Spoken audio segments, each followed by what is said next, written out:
Young Drunk! Then. Hey, what's up to our sidekicks and henchmen out there in the Mother Loving Geek Nation? Thank you for tuning in to this very special Cult Pop Podcast Live episode 133. If you're new here, this is a place where we talk about movies and comics and TV, an era of gods and monsters, and all the other things that scratch your dirty, nerdy little itches. Tonight. Oh, no, you can. No, tonight we're broadcasting to you live from Young Drunk HQ, which so happens to be, from what I'm told and what I've experienced, a bomb-ass podcast studio in Philadelphia, Pennsylvania. I'm your host, Johnny Destructo of Johnny Destructo's Hero Complex, located at 4327 Main Street, Philadelphia, PA 19127. It's a rad-ass comic shop that caters to rad-ass folks just like yourselves out there. Hey, can we investigate what a rad-ass is? Send us pictures at Gmail, cultpopgo@gmail.com. I was actually just going to have a conversation about what makes a rad-ass. Not solicit pornography. Shelf. From Shelf space? You need good shelf space in your comic book store. It's rad-ass? To hold all the rad-ass things. So you know what I'm saying, wink. I don't know if they do. You might have to be a little more. You know what's wink? Oh, it's your mouth making that noise. Yeah, wink. I thought just when you wink it. yeah. It's just, wink. With me tonight is our brilliant co-host and also co-host of another of your favorite podcasts. It's called Inside the Morgue, and this is Alice. Hi. Also here tonight from the weekly comic book podcast, Fresh Floppies, it's Neil. Oh, yeah. I misspelled my own name. That's me-ish, but perhaps the most important person that's here with us tonight in the booth.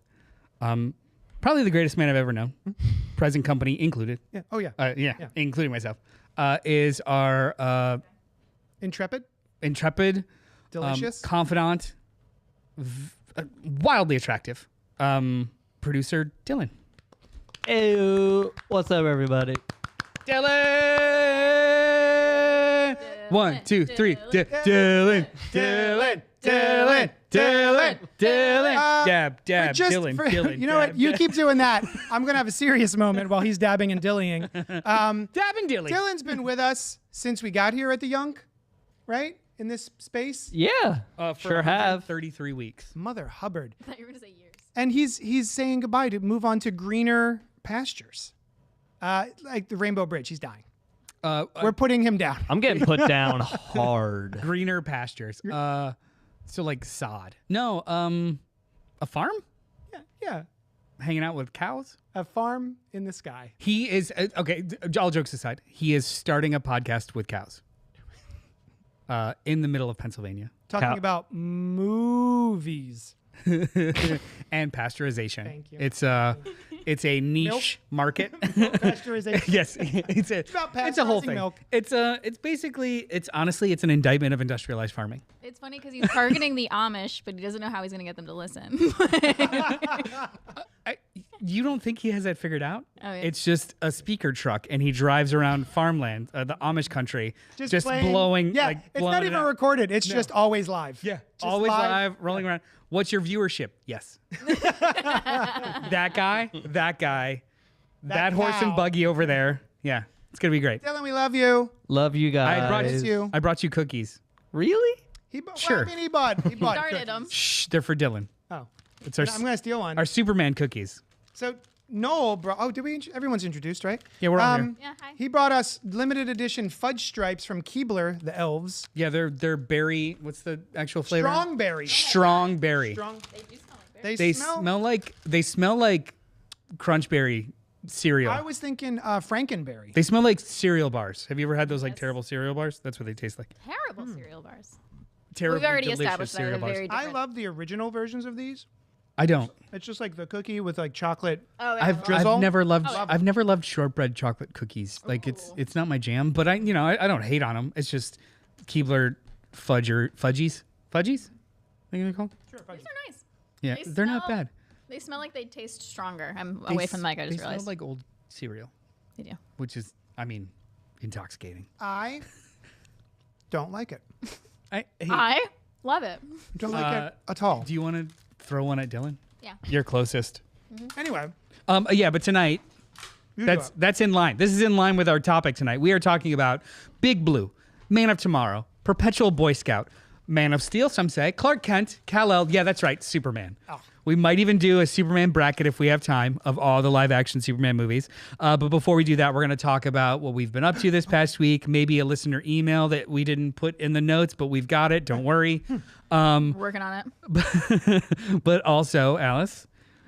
Not so gentle reminder that if you're here live, feel free to comment, like, subscribe, and hit that bell icon. And if you're watching later, you can still do all that fun stuff. Look, we love a little back and forth. So pipe up in the chat. We like getting it in, getting it out. Yep. Yeah. No time for the old in and out today, love. We're just coming to read the pizza. Yeah. Yep. Anyway, speaking of, yes. Emails. We got letters. We have letter? Oh, we got lots and lots and lots and lots of letter.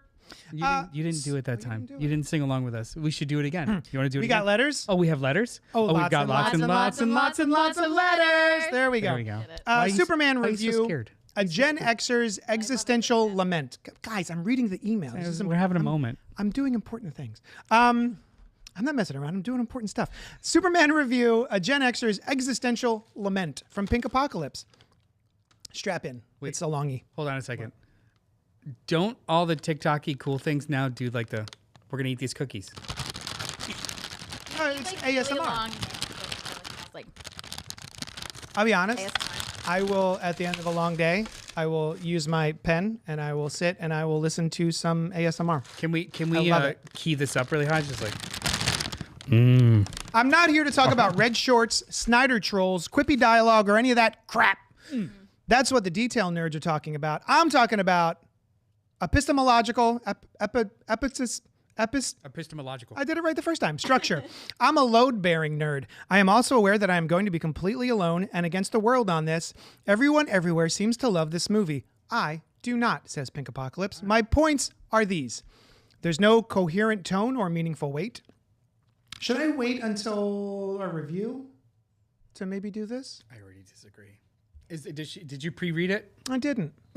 I mean, opening if scene- you get into spoilers, then maybe we shouldn't do that. Maybe we shouldn't. Hey, maybe we should wait. Go ahead and start. away your You go ahead and advice. start talking. Let me start reading. Yeah, he's gonna skim it. I like to do it cold, just like bust it out. Eddie Madison's in the chat going, "Greetings, programs. Be excellent to each other and party on. We shall." And then Kaiser Gordon says, I'm gonna give "What? two thumbs up. You're misrepresenting Kaiser. It was one thumb up." Well, speaking for myself. Yeah. What do you think? She does talk a little bit about obviously things that happen in the movie. I don't agree with like any of this. Okay.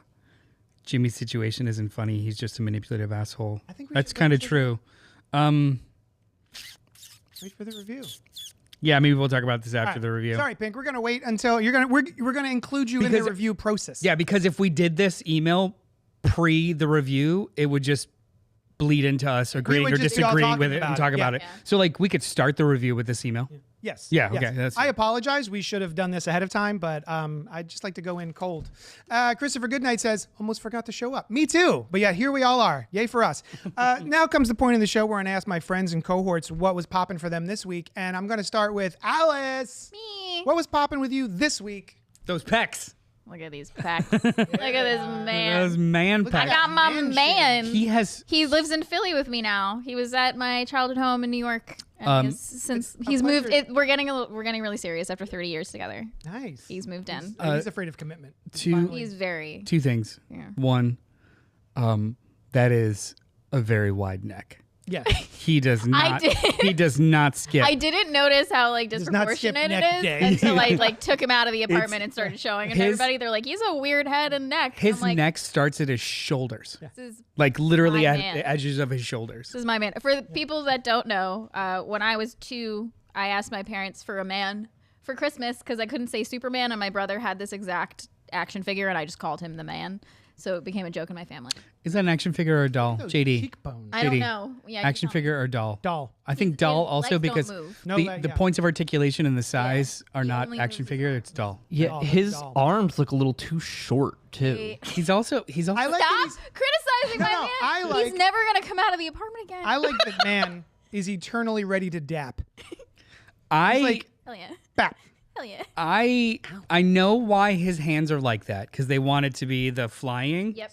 But I genuinely hate that his right arm is just ready to go, It's just left. ready to It's heil. left. Oh, sorry, his left. Oh, okay, yeah. his But left hand, still, sorry. I also hate it. It's- which is why I never put him in the flying. Never pose. put him in the flying pose because Yeah, it's not, but does look problematic. it does. So this, Maybe we could put something in his arm. are we talking about this one? Yeah. Don't you dare. Because I have been to an adult store before, and that looks exactly like something you'd find in an adult store.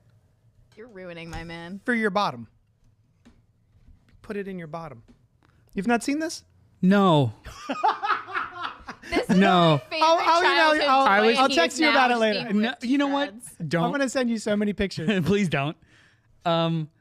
Okay, so I was just talking about like some edgelord making it seem like a Sig Heil, Yeah. Oh! a Roman salute. I was you going- went straight went to right like to you butt went straight to stuff. like, I went hey, to butt Superman stuff. likes fisting. Yeah. Like no. What? Is it really fisting? I mean, if all the knuckles get in there, I'm so upset. if all the knuckles get in there, I figure it's like Close enough. yeah, it's yeah. tomato. We're splitting hairs. It's up your butt. Yeah. I've had this toy for 30 years. And we ruined it in 2 minutes. I love your I man. can't bring cherished memories Did you- on this hang on, Because we'll podcast. talk about splitting anal hairs. Did you bring him to the movie with you? No, I didn't. Why not? Well, 'cause apparently I made the right choice. People would just rip him to shreds. Oh. No, he need to have his own seat Oh. and stuff. Kevin gave us 2 thumbs up. All of them. Oh, hell yeah. Thanks, Kevin. Sam C says, I ate like 4 of those cookies. Body dysmorphia Superman. Rob Beatty says, those Superman proportions are brought to you by Thalamide? Thalidomide. Wow. I picked up a weird segment to pop in. Yeah. LOL. Hey, Ronnie Strike. Hi. Ronnie, you're not new here. You know know. that he always goes there. Just Yeah. it like I stay there. reflexively. Yeah, it's his like a low simmer point. My comfort space. Like I am just simmering Listen, in. look at it. Stop. It- Stop looking at it. No Don't. one here. No one else Don't in this look room. at it. No, but look He's at it. self-conscious about it now. And his throbbing neck muscles. For sanitation, do you put something over it before it? Oh, I would imagine. Yeah. I've never used it, You but I would have imagine. seen it. Oh, I do imagine. I'm currently imagining. Anyway, so, you got- so your older brother had something just like this. No, hold on. I'm not done. Oh. If you were using the toy in that way, would you? This toy? Get away Let, from him. let me finish. If you man? if you were using the man in that way, Yeah. would you? In the process, hold on. Let me finish the whole question. Would you, while in the process, hum the theme to yourself? Do do do do. I'm never bringing anything I like on this podcast again. Did you ever see that skit? one of us has a vibrator in our bottom. Have you seen that skit? That song? It's so Auntie good. Donna? It's so good. Yeah, they're wonderful. Yeah. Anyway, sorry. Hi. Hey. This was Tell the us more. segment we like to call "We Ruined Alice's Childhood." That's every You're show. welcome. We'd be like, that's every episode. True. I think he's really cool, Alice. I love the you know man. I know you do. Here, so- Yeah. I love his fabric cape. I'm gonna make you one ironclad promise. I never want to put that up my butt. Ever. He's not saying he won't. No. He's just saying he won't ever want to. I'll tell you this right now. No matter what the circumstance, if you find that up my butt, it was not On purpose. consensually or on purpose. That is a straight fire fact. And I will I will Upset that this conversation. But is that on God? it is a fact on God. Yeah. That's redundant. If I said it's a fact, fact on God. it's just like on God. that will cap? never be up my No ass. cap. No cap. Not a single cap. No caps. No caps. Noticed. No caps. Indicated. Found. Yeah. No caps found. Whatever. Moving on. You're doing great. Anyway. Riz for days. Hey, Noel, what was popping for you? And how can I tie it into butt? Oh, okay. I got it. So being as it is a Superman themed podcast, I want to talk about one of my favorite versions of the character, which we do not agree on. Sure. Is Smallville. Wonderful. And it has a little bit of resurgence lately because they started, Michael Rosenbaum and Tom Welling started a rewatch podcast called what's it called? Talkville. Nice. Huh? Oh, cookies. And people are rediscovering it because it showed up on Hulu. So, like, you know, on TikTok and social media, it's just like everybody's watching this show that they weren't alive during. And is not. It's 10 seasons, 23 episodes a season. That's a lot. It's a lot of show, and I feel like people don't like TV habits these days, or today. TV habits are wildly different than they were 15 years ago. So to have a weekly 9-month-long television show about Superman for 10 fucking years was so weird that no one thought about for 10 years, and then it just kind of came back to the point where, I'm watching interviews with David Cornsweet, and they're asking him who his favorite Superman is. He was like, I actually grew up with Tom Welling. Oh, I love that. Like, that's adorable. Generations are kind of finding it, or like that's their Superman that they kind of like grew into. And I'm like, in the same way that like Jon Stewart is a lot of a whole generation's Green Lantern because they grew up with cartoons. Unlimited. Yeah, Unlimited's Justice League Unlimited. And That's awesome. I don't know. I think, and it made me start thinking about the show. Like, it is very easy to make. It is a CW show. It ran from. I didn't look up the dates. What was it before it was CW? The Do you remember WB. WB. That's right. It was WB, CW. If you can tell me the years, but it was literally the only superhero live action content. Yeah. Period. Yeah. There was like the X-Men movie. 2001 to 2011. There was only the X-Men movie and the first Spider-Man. Yeah. And Blade. Like, that's it. It was literally the only sequential live action storytelling in the superhero realm. And the fact that it lasted for 10 seasons is so weird. There is effort and talent there. Yeah. But the thing about it is, like, every season was 20 something episodes long. So there was maybe 10 episodes of pure overarching plot, and then 15 episodes of Freak of the Week, Right. this other mutation, and That's where I first heard the term Freak of the Week. yeah, they took the Buffy paradigm of storytelling and was just like, there's really only like maybe 10 episodes of story, but another 10 episodes of just random bad guy for a week. And the joke was that just Smallville had a lot of kryptonite radiation, so this person was mutated by a bug that ate kryptonite, and this person was mutated by whatever. Kryptonite milkshakes. There you go. Oh my God. There was such dumb stuff, but then there was also like some of the best, sweetest, most earned emotional moments in regards to the Kents. And so like Mom and Pa Kent and their relationship with Clark. absolutely Loved it. endearing. They were wonderfully great. endearing. Also, what is her name from Superman 3? She played Lana Lang originally in the Christopher Reeve films. Yeah, Annette O'Toole. Annette O'Toole. So when she came back to play his mom, Over the years wonderful. too, they brought back like stuff. Helen Slater played Laura L, his mom, his Kryptonian mother. Christopher Reeve came in and directed episodes, as well as played Dr. Kurt Swan, who knew about Kryptonian information and stuff. It's like an astrophysicist And or something. and they also, it was very, very CW coded. There was amazing needle drops every episode, just like cool action needle drops. It was just such a wonderful show. I used to hate it, but after a while, somebody save me. I was like, I love this song. There was a early meme of. I did have the soundtrack for this first season, I believe, yeah. But the character of Pete, his best friend in high school. That's right. There's like a dance in the first season. There's like a dance, and the band Remy Zero, who sings that song. Remy Zero. Yeah. So it was like a cool product placement moment of just like, I'm gonna go watch this band Remy Zero, and then they just played the theme song. Yeah, he's like the only person in the crowd just like knows the name of the band. But the show was on so long that they created their own continuity. Like, they diverged from the comics altogether. They introduced these characters early. They created whole new characters that then showed up in the Justice League. that then showed up in the comics. Like Chloe Sullivan was a net new character that they incorporated into the comics. Like, it really was a I moment. used to love Chloe. Yeah, Chloe was great. until she became a sex cult. yeah. Yeah. She was my Smack. favorite. She was the Lois Lane before Lois Lane showed up. Yeah. But I am very, very intimately aware of all of like the problems with the show. But it really was just like a really fun moment in time when we had nothing. Yeah. Hell yeah. And it has lasted in a very interesting way. I have said on multiple occasions that I have hate watched that show. It's hate watchable. I want to say again that it was probably more like hope watching, because there are things like that things like Annette O'Toole and the Duke boy who played Pa Kent. John Schneider, like the dynamic between them on the farm and everything, and the way they were raising him, it just felt really pleasant and nice and something to aspire to. And I really liked all of that.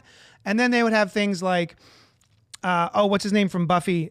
James Marsters would come on and play Brainiac and stuff like that. There were things in there. There were gems in there that I thought were really, really cool.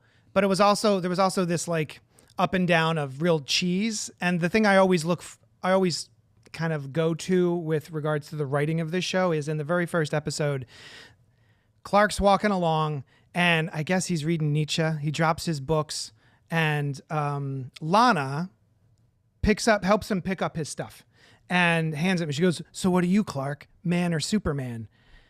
I'm like, okay, I get it. Yes. It's like, I feel like every episode had lines like that. Oh, absolutely. But my takeaway from that though was how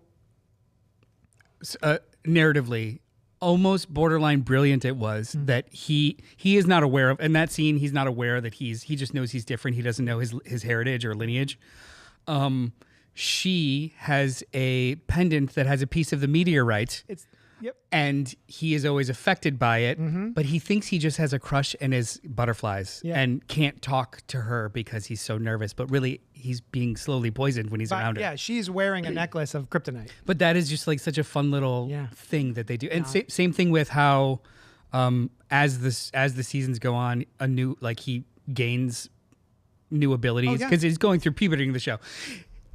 X-ray, what is it? Heat vision. Heat vision is literally horniness. Whenever it's like errant boners. Like whenever he would get turned on or whatever in class, all of a sudden he would melt things with his eyes. And he has to learn how to like it. Yeah. Classic. It's true. Yeah. It's just true. He has to learn those kinds of things are not explorable in just a movie, that they had the space and the success to keep doing it and it wasn't always great, but it was still memorable. I have a soft spot for it. I have oftentimes wondered or thought about going back and revisiting it. It might be a fun passive watch in the shop, and only in so much as not only do I not really have to pay attention to it, it gives you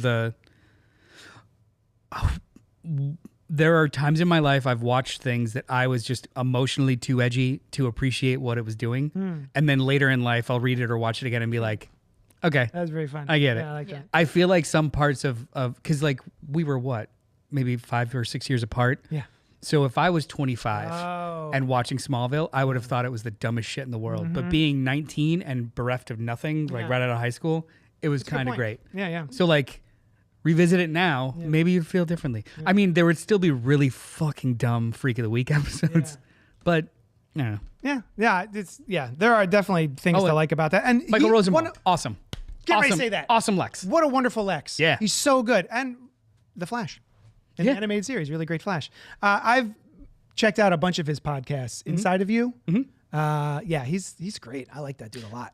Ronnie Strike. Clark on the show only owned red and blue clothes. That's true. Yeah. It was all good stuff. I really like the episodes when they introduced different kryptonite. Yes, they did red and blue at one point, I think. It has a lack of goodness in an ocean of bad. Oh, a lake of goodness in an ocean of bad. Yeah. Yeah. He was hot for teacher. He was hot for teacher. Smallville couldn't fail. It was a true palate cleanse from Lois and Clark. That's also true. Yeah, I was of the age that I loved Lois and Clark. I was 8 or 9. I was obsessed with it, but I didn't like it. She was one of my first crushes. Oh, Terry Hatcher. Terry Hatcher was probably my sexual awakening was Terry Hatcher. And then I specifically started watching The Real Housewives, or what was that show called that she was on? Desperate Housewives. Desperate Housewives. I started watching that because Terry Hatcher. I was like, Terry Hatcher's back. Yeah, I was on. Oh, and then Kevin says, I really like the idea of hope watching. Yes, JD coined that. Reading and watching something because you hope it gets better, not Amazing Spider-Man. We were talking about Amazing Spider-Man on our other show, Fresh Floppies. And I've been through Spider-Man throughout my entire life, and there's been peaks and valleys. But I just, even when it's not great, I keep reading in the hope that it'll be good because I want it to be good. My whole thing is anything wanting it to be bad. My thing is, if you're not enjoying it, take a break, and you're like, well, I'm hoping reading. Yeah. I'm read it. I want it to keep getting better. Yeah. Let's see. Lois and Clark was my Superman, says Christopher. Oh, I think Sam had mentioned up here too. If we scroll up, because current Superman actually saw the movie in IMAX at King of Prussia. Yeah, the actor who played Superman. David Cornsweet, was that KOP to watch at IMAX? He lives here with his. He still wife and lives kid. here? Yeah, he's got he grew up in the area, and then like first job was at the Arden Theater in Old City, and That's You awesome. probably missed him. He had glasses on. hypno glasses. Makes sense. Also, just real quick before we move on from Smallville, I do have a nostalgia for these billboards were everywhere Yeah. before the show had come out. And I love the image of this. Even the So good. the context of that in the show, the fact that they pick a freshman or a nerd every year and do the Smallville S in the cornfield. Yeah. With that. Yeah. Yeah. And he's got the pendant on. Yeah. The Kryptonite pendant. That's why he can't defend himself. Yep. It's a good show. Yeah, man. I mean, I want to go back. it's a Now, nostalgic show. Yes. I don't know if it's always good, but it definitely earned its Stripes. place. I will say it didn't end. I had higher hopes for the ending. I was so curious about how they were going to get from where they were in Smallville to like modern Superman continuity, and I feel like they just kind of flubbed it. Well, by also because of budget. They by couldn't even the- get a costume for him. Yeah. Well, it was Brandon Routh's costume. Brandon Routh, which yeah. barely fit him. But by the end, by like the later seasons, they were like 30. Yeah. Because it was on for 10 years. So like they were actively working in the Daily Planet. They were Tuesday together. shows up and- Him and Lois were getting married. Like it was forever. Yeah. So like, yeah, they couldn't do a full on superhero show at that point. Yes. Afford it. And what was their main thing? It was like no flights, no tights. No flights, no tights. Yeah. the whole thing. So every time he would be flying, it would be either he was possessed or it was in a dream or it was on accident. Like there was no explicit. Yep. Yeah. Anyway, what was up with me? Yeah. What's up with you, bud? What was popping for me? I'll tell you. It was a movie that had come out many years ago, and I had all but forgotten it. And then I saw a trailer for a new one, and I went, "Now You See Me." I remember that movie. 2013. It came out, 2013. It's a PG-13 film. It is starring Jesse Eisenberg, Common, Mark Ruffalo, Woody Harrelson, Isla Fisher, Dave Franco, Melanie Laurent, Morgan Freeman, and Michael Caine. So I was like, oh man, what a cast. I remember really enjoying that movie when it came out. And so Sushan and I revisited the first one and the second one. Now You See Me 2. And boy, are they bad. Yeah. I forgot. I don't think I realized how bad they were. I think I was of the correct age to be like, oh, this is cool. All these things that the filmmakers are telling me is so cool in this movie. Yeah, this is cool. It's not cool. I think this movie really wants you to think it's cool. Yeah. And it comes across so stilted and lame, and the dialogue is pretty bad. There's a couple of fun flips in Now You See Me. For anyone who doesn't know, Now You See Me is, you know what, I'll tell you what it is. An FBI agent and an Interpol detective track a team of illusionists who pull off bank heists during their performances and reward the audiences with the money. So it's this sort of a bunch of David Blaine's on TV robbing from the rich and giving to the poor. Neat idea. What did you think of it, Noel? Have you seen these movies? Yes. I at least seen the first one. Cannot remember if I saw the second one. I like the idea of it more than I enjoyed the movie. I saw it in the theaters, and there's points in the movie where, I mean, I don't need to know how a trick is done or an illusion's done, but there's points in the movie where that is all special effects and no one can do that. That's Yeah. what I said to Sushan the other night. I'm like, There's a magical realism that yeah. is not explained or explored. It's just the movie, and you're like, no, they're magicians. They could do it. I'm like, you either show me how they pull it off as a part of the heist, yes. or you don't do it, because this is just magic. One of my favorite parts of the Ocean's 11 films, the modern ones, is them showing you how they did the thing Competency later. porn. Competency porn, yes. This should have been Whereas that they're like, too, yeah. hey, you know how we did it? CGI. Well, so there's points in these movies where they are actually doing like really well placed sleight of hand, and it's the most entertaining goddamn thing in the world. Like, I remember when he's handcuffed to the table and he keeps like So switching good. that kind of shit That bit was great. for days. Yeah. But then when it's like we're stopping the rain and like. Oh, yeah. You're I forgot not about that doing part. that. I know you're not doing that, and I know that there's no apparatus for you to do that. But then there's mirror stuff that they do. Like, so when they're in the heat of these, there's a couple of parts in both the movies where there's like the heat of an action beat. Is it Dave Franco? Yeah. Dave Franco's action sequence in the first Now You See Me is bonkers cool. That shit So is good. all believable in sleight of hand when they do cool mirror stuff and like cards and flick. That's awesome. But when they do like the big things and the big heist and then just kind of wave it away with like, we're magicians, we could do it. Mm-hmm. No, that's not how. That's not how heist movies work. Yeah. At all. So I lose suspension of disbelief even in the most unbelievable thing. Yeah. But there is a reveal at the end that I was kind of like, oh, I forgot about this. Mm-hmm. That's kind of solid. Like who the fourth. fourth I don't man even is. think he's in the third The movie. newest? Yeah. But yeah, I was excited about it, and I was like, man, this movie insists upon itself. It insists upon itself. Look how cool we are. Like, yeah, you're fine. It's that's actually that's it, look how cool we are. And it's the same. Like Jesse Eisenberg has 3 modes, and one of them, I think 2 of them, are I'm the most intelligent person in the room, but also the most pompous about it. And I do not find that charming. And mostly everyone in this movie is doing the same bit. I'm the most intelligent, but also the most pompous about how intelligent I am. Oh, you thought you had one over on me? Well, I have it on you. Ha ha ha. Wow. Yeah. Part 2 was directed by John M. Chu Yes. of Wicked. Yes. Yep. Interesting. Yeah. Be better, John. But yeah, just kidding. anyway, that was popping for me. And Ruben Fleischer is directing the third one. I don't know who that is. Venom 1. Oh, wow. Venom 1, Mobster Squad, something. Monster Squad? The first Zombieland. Yeah, that's Alright. fine. I love the first zombie. The first one. one's good. I've never seen the second one. I actually haven't either, I don't think. I love the first one. That was one of my favorite zombie movies. So that's what's been poppin'. In the chat, Ronnie Strike says, oh man, when Heaven's Prisoners came out, had to go see some Terry Hatcher naked. What? She has sorry. done nudity before. Hey, You're welcome. hey Dylan, can you bring that up on the big screen? Christopher Goodnight says, I hated the first one mainly because it wasn't The Prestige. Nothing is, but The Prestige still is so good. Nothing That is good. movie holds up. Ooh, wait, off topic, on topic. So you know that Christopher Nolan's new movie, The Odyssey, comes out Ooh, next yes. year. I started reading The Odyssey, yes.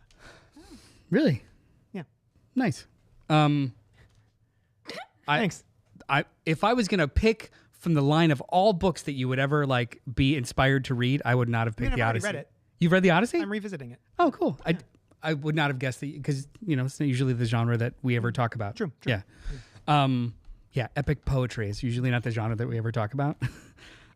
So Christopher Nolan is doing a version of The Odyssey with everyone in it, and it comes out next. Who's playing Odysseus?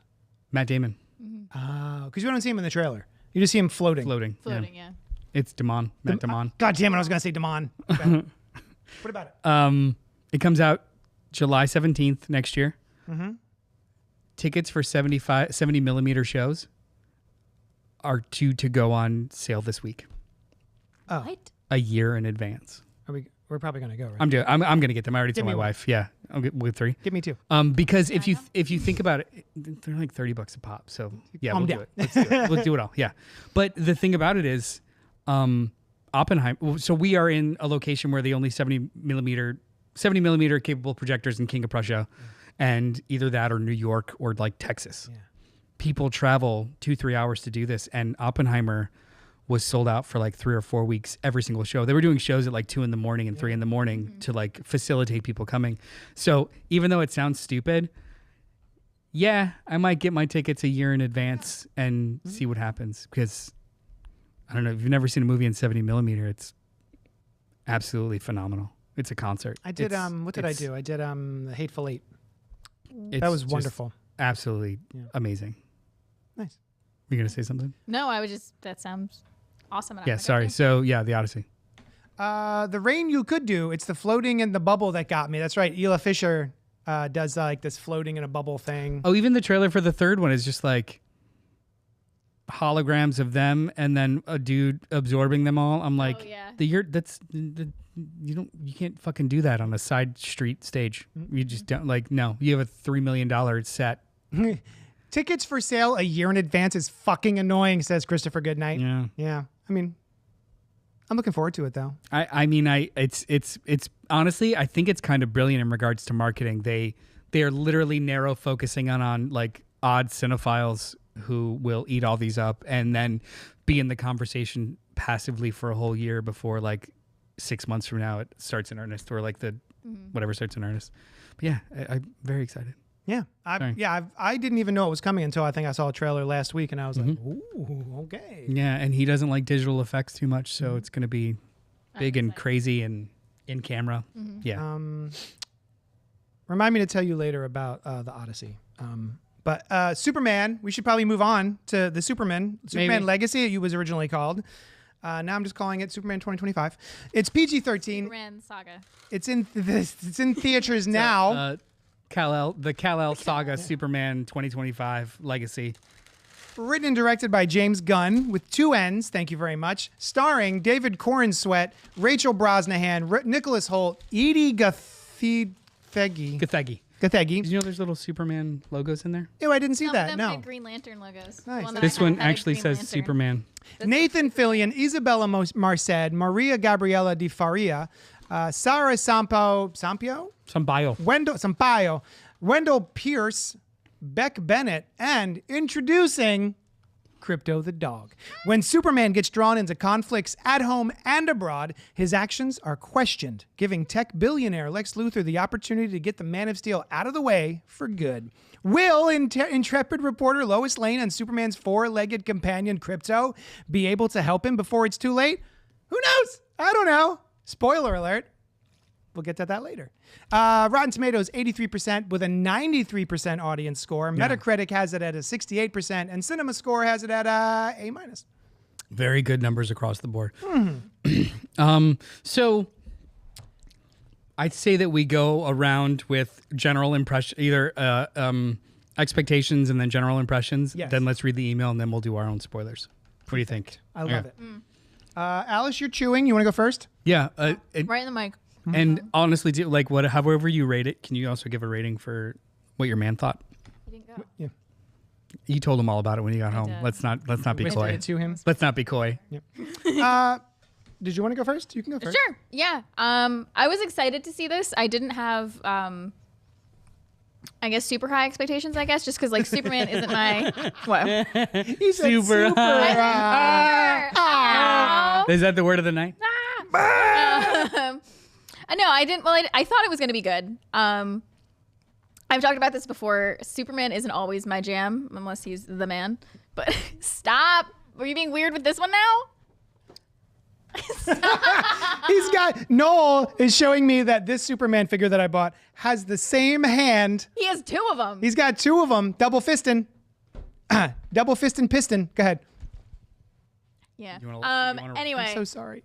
I fucking loved the movie. Oh, cool. Yeah, I had a great time. It was a lot of fun. I really enjoyed it. I thought cast was great. I just had a ton of fun watching it. It was punk rock. I love it. Nice. I have a long history with the Man of Steel. I remember watching, I think, the original Superman on TV when I was young enough that I was still, the couch is here. I'm laying on the floor watching it up on the very small click, click, click, click, click, click, click, click, click kind of TV. And I remember the scene where he is in for some reason, I remember this. I have he's in the pool. Miss Tessmacher comes and takes the kryptonite off of him, gives him big old wet smooch. And then Superman flies up, flies out of the pool. That wasn't even on purpose. He flies up and goes through the ceiling. And I remember my parents, my mom and family were on the couch behind me. And I remember turning to my family and being like, camera shot. Can you do that side too? Just No, I don't want keep to be talking. part of he's got, I remember, he's out of a pool into the air. And I remember going, he's got to be so cold flying like that after being so wet. And my family thought that was the funniest thing they'd ever heard. And it has stuck with me this whole time. I was like, isn't he cold? Super nips. And they're like, you're an idiot. He's Superman, dummy. And they gave me up for adoption. But Well, they made you sleep outside a couple nights first. yeah, in the doghouse. Because you're so They stupid. didn't even have a doghouse. They Because built you're one. so dumb. And I grew up loving the Richard Donner movies. Yeah. I even liked Superman 3 and 4 when it came out, even though 3 gave me nightmares. 3 gave me nightmares. I saw 4 in the theater. I was Yeah. old enough to see 4 in the theater, yeah. Yeah, and then I was heartbroken when the thing happened with Christopher Reeve, and I mostly enjoyed Superman Returns.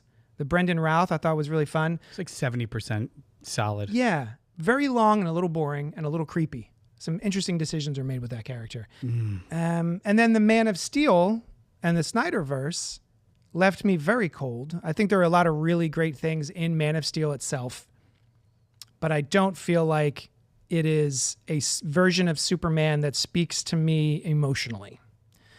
I'll leave it there. And then seeing this coming down the pike with James Gunn heading it, I thought a very interesting choice for that director, that writer-director, and I wasn't 100% sure, but I was pretty excited about it. And then I saw it and I loved it. I have nits. I said, what did I say? I loved it with asterisks. I had some asterisks. Yeah, same. But I don't know. Overall, my overall experience was net positive. I had a great time. I had some asterisks that disappeared the second time I saw it. Yeah? I've seen it twice. Same. Yeah. Same. Aw, not twice. Oh, you suck. I do. Same-ish. You know, like I was of the age of watching and I remember being in my grandparents' TV room on the carpeted floor with my Hot Wheels, and it's a weird mashup of the fight at the end of 2 and then the fight in 3 of him versus himself. Those just kind of like always meld together, and I think it was in preparation to go see the 4th one that I would beg to go see, The Quest for Peace, which terrible movie, but I still kind of like it because it's terrible. I think I want to say I even had the comic book adaptation of it. Yeah. It was around the same time as maybe what do you know what that is in relation to Batman from 1989? 87. Was it 87? So I I think it was 1987. Yeah. But yeah, anyway, go ahead. Very excited for Superman Returns. Really crazy excited. I was working at a movie theater at the time, so we got to like go to the press screenings and see it early. And for a while, I convinced myself that I liked it, even though I felt really awkward about it. Like there's some choices that are made in that movie that are genuinely not good, like at all. Mind-boggling. Yeah. Absentee father, stalker, just weird. I'm just gonna watch my ex-girlfriend And with her my X-ray husband, vision who raised my in her home. son that I abandoned in their home and be weird about it. It was an interesting movie, And then my son murders a man with a piano. and it's has a laugh point Yeah. because he's about to rape my mother. Yeah. Weird movie. Yeah. Made by Predator, so that's cool. Also, just the dumbest plot by Lex Luthor. in I that was movie. I was absolutely okay with that too. To me, the movie was just wildly imbalanced. It literally has one of the best Superman action set pieces that has ever been put on film to this day, but it happens in the second act, and the movie literally never recovers in any kind of way visually or storytelling wise for the rest of the runtime. So it's like they blew their load and then just were fucking weird for another hour and 15 minutes, and it just wasn't good. Although it was pretty gnarly when Lex Luthor stabs him in the back with kryptonite and like Yeah, breaks there's it some off. cool pieces. Yeah. And also, yeah, Kevin Spacey sucks. So He was a solid Lex Luthor, but yeah, he sucks in general. But Man of Steel, I was wildly excited for, and I just didn't ideologically agree with or enjoy those movies. Like, I don't agree. Like, go ahead. I was gonna say we did a similar thing where we like convinced ourselves that we like Batman v Superman. Mostly Batman In v the, Superman. Yeah. we were out in the parking lot being like, oh, and this, and oh, and what about this and I this? did the same thing when I But saw then- Batman yeah. and Superman. I was like trying so hard to convince myself. Yeah. Well, it was the that other I way enjoyed the around. We experience. both enjoyed our experience, and then as soon as we started talking about it, Like, oh, wait a Like, minute, that was oh. weird. oh, why did they do that? You know, I didn't like it when they did that. Oh, that was a weird thing to do. But why would he do that if this was happening? Oh, you know, it's not a big deal. And then literally after an hour, we're just Just like, like talked ourselves out of I it. think we Like, wait a hated minute. that. I Did think this movie suck? But I felt similarly to Man of Steel. I just was doing it in a vacuum, alone by myself.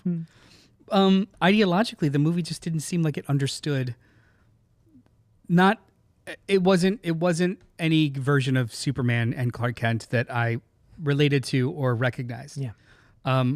Great, do your own thing. That's fine. But they removed any kind of hopeful nature and replaced it with cynicism. which I've never equated with the character. And it's a very, very valid choice to try and make, but I don't think that it worked. And then they just kept doubling down on it and they, in public, we're basically saying they're kicking the can down the road in regards to that version of Superman.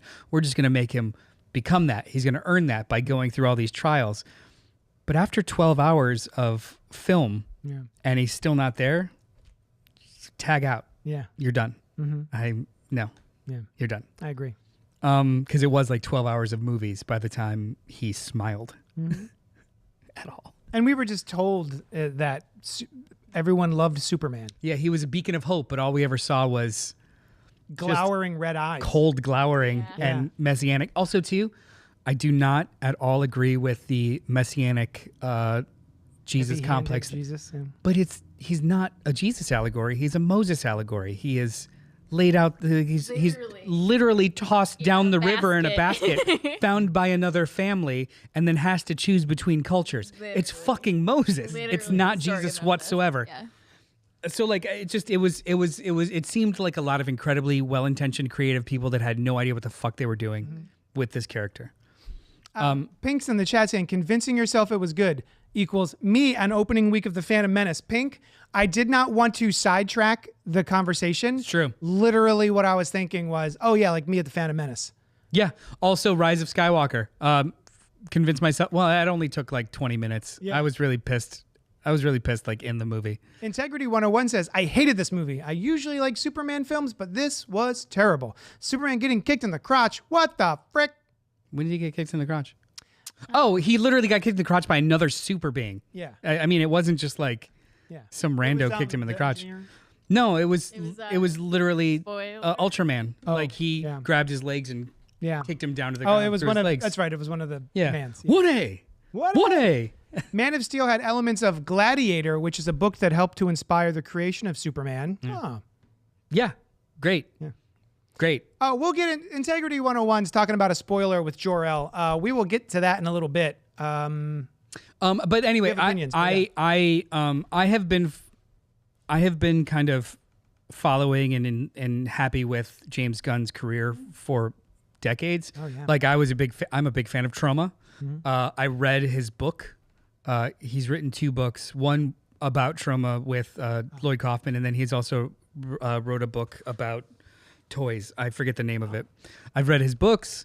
It's not in print anymore. It's about like sentient toys, and like Rom Space Knight is in there, and some The Immortals, No. Starbridge. Keep going. And then I liked Toy Collector. There you go. I liked the Scooby-Doo movies. That was James Gunn. He wrote them, yeah. Dawn of the Dead. Lillard. That's right, baby. Super strong Matthew Lillard. I love those memes. I don't think they should ever go away. Like about I got his Shaggy. hate for thinking Matthew Lillard is attractive recently, and I was very defensive about it. Wait, what happened? I mentioned that I Does think this person not have sight? we just have very different taste in men, apparently, and I was learning that. And they when I was also don't have sight. He's a dreamboat. Right? He gets you. older, he gets more That's what handsome. I was Yeah. saying, and people disagreed. Whatever. I feel like a hipster being like, well, I liked it before it's popular. So Did you like what what Rob Patey's talking about? PG porn, his first web series. Yeah, now I'm gonna go fuck these cats. Yeah. Fucking hilarious. Yeah, no, they I were like those absolutely funny. Those are hilarious. And then Slither was like a revelation for me. I absolutely adored that movie. It was almost like the very first time in like my modern movie-going experience where something that felt subversive that I would watch on late night TV and not tell anyone about was in a theater and it was popular and we're all there together. And like also hilarious. that is, like Nathan Fillion getting stabbed with goo and just being like, ew. Like it's just one of the best beats. But I then always picture her as the big orb in the barn. what's happening to me? I can't watch that movie in my house. My wife gets very weirded out and grossed out by that movie. I mean, yeah, it's a disgusting movie. It's wonderful, but it's super fun. If you haven't seen Slither yet, what is her name? Elizabeth Banks. Elizabeth Banks. Nathan Fillion. Come on. So when he got the job for Guardians, I was like, no, you guys don't understand. This is going to be great. Yeah. So by the time he gets to this, even though it didn't seem like it fit with the rest of his oeuvre, Damn it. Wow. I have read enough and know enough about him that he's not a cash grab kind of guy. So he must have a take. He must strongly believe in something to want to do this. Oh, Suicide Squad 2 I thought was the best movie in the DCEU. Yeah, it was really fun. Peacemaker's been good. Dude's never missed. Yeah. As far as I'm concerned, the dude's never missed. So I was wildly excited. And then, finally got to see this. And it made my tummy warm. Aww. It's just, this is an incredibly, How are your cockles? they're hearted. Yeah. Yeah, they're deep and whelmed. Oh. Yeah. The cockles of my heart are deep and whelmed. Nice. Deeply whelmed. Whelmingly deeped. Yep. Mind of all. Yeah, so I took this little hand and I shoved it right in there. This is a long way of saying that this movie did it emotionally affected me, and because it emotionally affected me, it is easier for me to look past some of the editing choices and jarring transitions and some of the imbalance of how the movie's structured. Yeah. Whereas if that had happened and I wasn't emotionally affected or it didn't work on that level, then those would have been more jarring. That is not unlike Man of Steel. All of the cool things that were in that movie are almost moot because I have no emotional investment. It's just blah. Yes. So on paper, doesn't that sound cool? But when you're in the physical watching it, it's like, I'm not cool. attached to this. He said that because he was scared of his yeah, but he also said, don't save this and don't do that and hide. Yeah. So I'm not believing that choice. Yeah. It's just shit like that.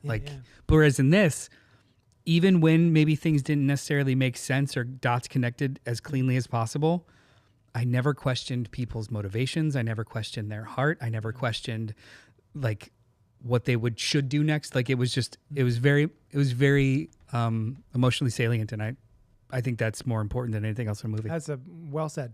Well said. Yeah. So 2 stars. 2 out of 10. This is shit. Should we read Pink's email? Let's read Pink's So all right. So decimation of this film. I think we all say go see the movie if you haven't yet. Yeah. Yes. Yeah. Yes. We're gonna get into spoilers. We're gonna read Pink Apocalypse's email, and then we're gonna talk about a little bit more in depth. Where'd Alice go? Pink. We are not going to we'll probably just disagree, but she just put in there, you could just delete my entire review and replace it with, it did not make me believe a man can fly. Nice. Fair enough. Reference. Fair enough. I'm going to read the whole goddamn thing. I'm not here to talk about red shorts. I already read all that, blah, blah, blah. There's no coherent tone or meaningful weight, says Pink. The opening scene leads by example. We're supposed to feel shock and dismay over a severely injured Superman, but then laugh, I think, at Krypto worsening any internal injuries. But then a minute later, some time in solitude has him well again.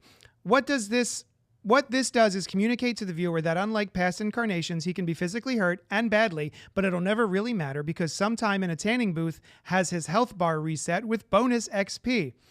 There's no real consequences for our protagonist, so there's no real narrative weight.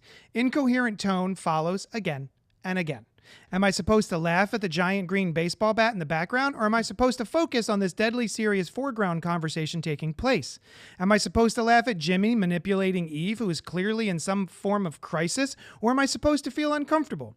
Because the tired frat boy body humor with shrimp toes didn't make me laugh, but I was seriously hoping someone would get that woman a therapist. Am I supposed to take the city being destroyed seriously, or am I supposed to laugh at the squirrel rescue that looked pulled straight out of a Pixar cartoon? Stop it. You bake in pauses because that's a lot of information. Oh, are we just going to go through? Yeah, why not? Okay, well, let me finish this paragraph. Okay, that's hilarious. I wonder how many hundreds of non-evacuated people were killed in those skyscrapers crumbling against each other. The 3 kids sitting behind me at the approximate ages of 3, 6, and 9 laughed at Krypto chasing squirrels, but sure went quiet when stopped kicking my seat when Luthor shot that man point blank in the head. Isn't escapism fun? Is it brutal reality? Who knows? Who cares? I went completely emotionally numb dozens of IMAX explosions ago. So, you and I looked at each other during the very first bit. The stakes are meaningless because we see how he's hurt and then can heal. Mm. So would you have preferred him being completely indestructible and not sharing? Would the stakes be better if he actually had no power level adjustments? Mm-hmm. Is that the alternative? And do you think that's better? I love that how it threw us in to the fight with him getting his ass whooped immediately. I liked seeing that he was a vulnerable version of this character, which we Right. don't always see in the last 20 he years. couldn't even walk. He had to have his Yeah, dog he had to drag him. have his dog drag him. Yeah, the what is it? The idea of I think he said something like, it's not interesting to have a god, Yeah. walking around. If that was the case, then just make God Man. Mm-hmm. Like this is somebody that's stronger and super, but is fallible and can get Right. hurt. I actually like that, but I all like right, that too. Yeah, Yeah, I liked it too, and I always, I don't know, just also the side that it's Superman. So like, yeah, he's gonna be able to heal quicker Yeah. than well, like it's explicitly the application of Yellow Sun. Yellow Sun, right? Yeah, and we find out at the end that I other think suns- it's dope that I thought it was a dope change that somebody could beat that is his same strength can beat the shit out of him and cause internal Injury. injury, and then Traumatic injury. Yeah. how painful it would be to heal that fast, Yeah. forcing a healing that fast. I was like, the that's bad such a takes- cool idea. The disingenuous bad takes online were like, oh, sunlight hurts him. It's like, no, man, those are his bones and organs knitting back together inside Real him. fast. Yeah. That is a way in my headcanon. That is a way of not only grounding him, but creating stakes and damage without reversing continuity or how he's depicted, right? Like he can be hurt, but he also can heal. So it stores energy, can get depleted, has to. But like it wouldn't, like when we talked about flinching, if he's going to get flinch when he gets hit with something, Yeah. is it better for him to, he's not numb. He feels something and he may reflexively flinch, but then people were like, he shouldn't flinch because it doesn't hurt. Like, that's not why people would flinch. Yeah. I flinch when things. Yeah. Yeah. I know you're not going to hit me, but I will flinch. Like, so it doesn't, he's not a homunculus that feels nothing. He is a person. He just doesn't get hurt by it or differently. Like, so I never understood those arguments. So, Right. Pink, I understand what you're saying, and I definitely get where you're coming from. There is some people call it Marvel humor, where they will undercut the severity of a situation in a scene with a wisecrack or a joke or some sort of physical humor. My brain likes that for whatever reason. I like having the pathos mixed with a bit of isn't that funny? That's just how I relate to my own trauma is through humor. And so if I have testicular cancer, I'm going to joke about it. I'm going to make a Facebook page and for my tumor named Crunchy. Like that's just how I deal with things. So to me, it's very natural to be in these situations and then also undercut it with a little bit of humor because that's how I deal with things. Yeah. And the dog hurting him unintentionally is kind of part of that. Yeah, I was rolling. But also it sets up, I think, right, when we're talking about stakes in a movie like this that has Superman in it or superheroes in it, stakes is non-existent. But the idea of setting you up with the fact that he has gotten riggedy wrecked in the beginning of this sets up that this is a very different version of the Man of Steel that we've seen for the past 20 years. And I just felt kind of important to let you know that as a viewer. I also really liked the structure of the opening crawl with 300 years ago, 30 years ago, 3 years ago, 3 minutes ago, he lost his first fight. Yeah. And I was like, awesome. And That is someone so- pointed out they skipped 3 months ago because we find out later that's when he and Lois started dating. Yeah. It is economical storytelling that I just adore. Like those little things like that. And then so I won't argue with you about the Jimmy of it all. He's a little bit of a incompetent grossy boy. He just is. He's kind of always been a little bit of like a Jimmy Olsen's weird. It is canon that women find him irresistible. And it is canon for everyone else to be completely mystified by that. Like, what? Like what is so that's established in comics. His emotional immaturity in regards to like the women throwing themselves at them and the dating Yeah. I won't. I'm not gonna make excuses for that. It's played as jokes, and if that bothers you, that bothers you. Yeah. That's like it didn't bother me. And the moment that he has, there's two moments that he has that are a part of his arc in the later half of the movie where Lois says, "Your gorgeous friend is brilliant," and gorgeous. Like he just didn't understand it. Doesn't get it. And in the second time I watched it, I clocked it. Eve runs up to him and hugs him and grabs him, and there's a close up of his face, and it's a like relief. He's happy she's okay, and it's almost like a switch was flipped, and he's like, I think she's like amazing. A little smile. Yeah. He's got this very. I think it's a background B plot of character growth for him, which I hope is the case because Eve Tessmacher is a wonderful character that I would love to see in a sequel. Is that Tessmacher? Yeah. That's Tessmacher? Yeah. Awesome. Yeah. Also, Otis. what's his Otis is there. Otis is in it. Mr. Luthor. Very different character in this movie. But Pink, with regard to shrimp toes, very cringy, right?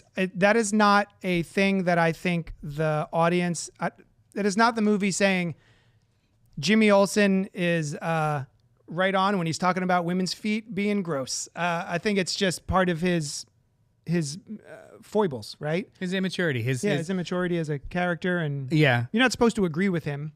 Yeah, the movie doesn't glorify his idiocy. Yeah. If anything, it relishes in his idiocy. Yeah. Because he's so inept. But also the conversation that they have where she's like, in hiding in the alley. I mean, I think it was hilarious. Like I think about your mom all the time. Like you met her. Yeah. She thinks about you too. The one time she met you. One time. Yeah. And she mentions the toes, and he's like, you just have very. It was like Interesting. unique toes. Yeah. He is unaware of how stupid he's being. Yeah. And I did kind of find that a little charming, and I did not find it manipulative, but I could totally see how somebody would. So that's valid. Yeah, you're not off. No. I don't think. There's no characters. The Kents have been portrayed earnestly in the past. Gunn could not help himself and had to take a page from Michael Bay's book by turning them into caricatures, not of black people, but of rural white farmers that scream into a phone because they're country bumpkins funny. There are a lot of people sprinkled throughout the movie that aren't even caricatures, just NPC bots like Hawk Girl. It makes you wonder what they could have included for character development if they had dropped even just one unnecessary sensory overload set piece. Kara has been as earnest as Clark in the past, but no, here we get a bundle of red flags, both for the character in universe and the direction they've gone with writing her. I would highly suggest you read Supergirl Woman of Tomorrow, because that's what they're adapting. That's a reference to, and it's very, very specific. She is masking her trauma. Yeah. Pink, do you know her origin, or at least the new origin of Kara? It's very fucked up. It's very, very, very fucked up. Yeah. But if anyone out there hasn't read it yet, Supergirl Woman of Tomorrow is what James Gunn, the Gunverse, is going to be doing next. Yeah.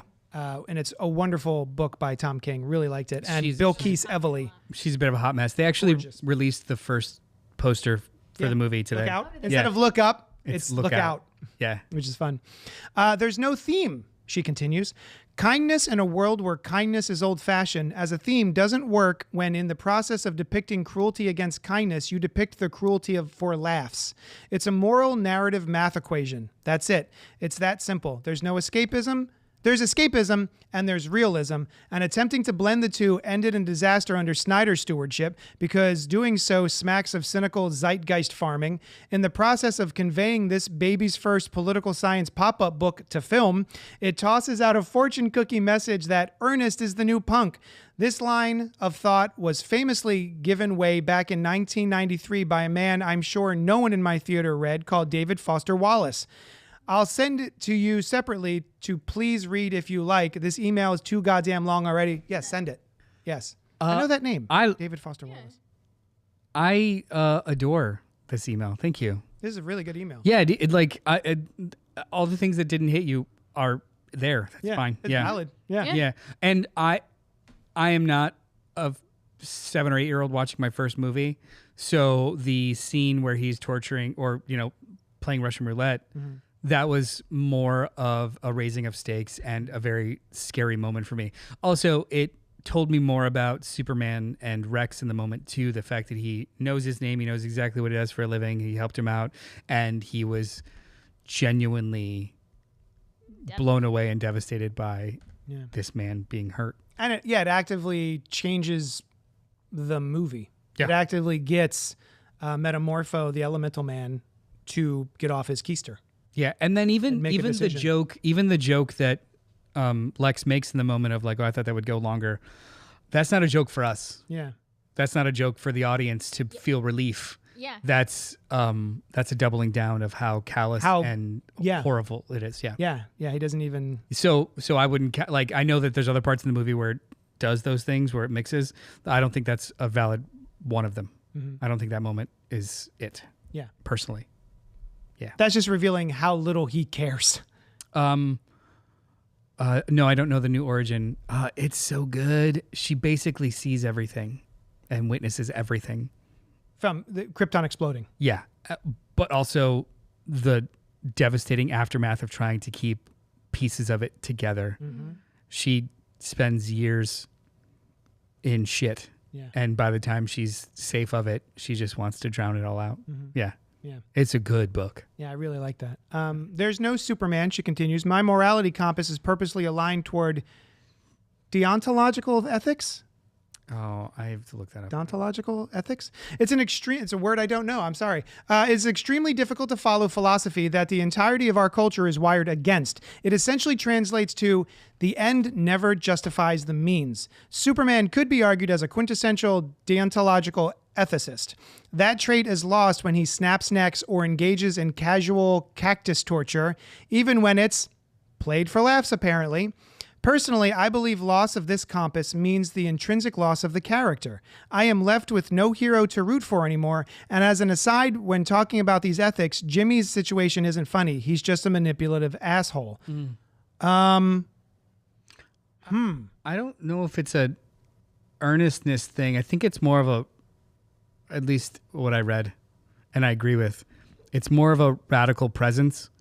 He will do in the moment what he feels is right and not weigh the consequences or even have an ideology around it. It's just, this is the right thing to do. These people are dying. We go. This like, it's not a ideology. It's an edict. It's a oath, a mission that doesn't have more steps than just help now. Right. So, and that's the conflict between him and Lois. That is the main conflict of the movie. She's literally calling him out on it. You did what? You pushed him up against a cactus and then you threatened that you'd be back. You basically threatened his life. Like the movie is dealing with that specifically, I think, right?